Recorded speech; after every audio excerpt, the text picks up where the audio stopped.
pia mambo ya ni mucemanio uria utafanitio kaunti-ini ya Kajiado ni maafitha kugacirithia maria maturigiceirie.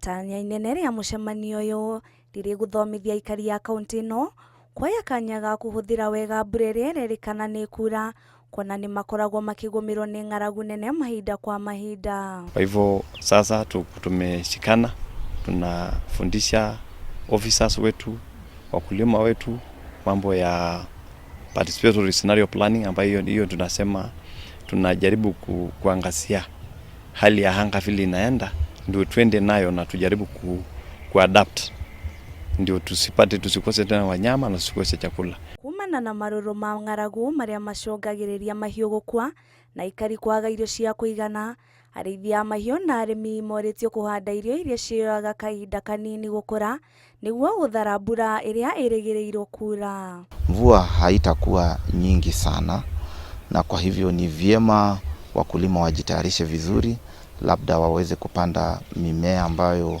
haichukui muda mrefu sana kabla haijakuwa tayari. Na hata kama ni kwa mambo ya mifugo, tujitayarishe pia kuhifadhi nyasi na yale maji ambayo tutakuwa tumepata.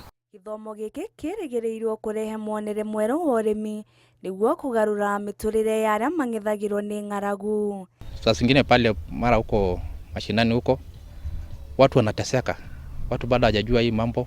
Kuna watu unaambia tu hivi vitu, kuna hii mambo ya climate change na bado wajaelewa. Saa zingine mafuno wanafuna, saa zingine wanapanda mashamba, hakuna vitu wanapata, mifugo wanakufa kwa sababu ya hiyo kutoelewa kwamba kuna hii mabadiliko ya tabia nchi. Ngĩribotera Inooro TV, Ngĩtĩka Wawĩra wa Wanjikũ.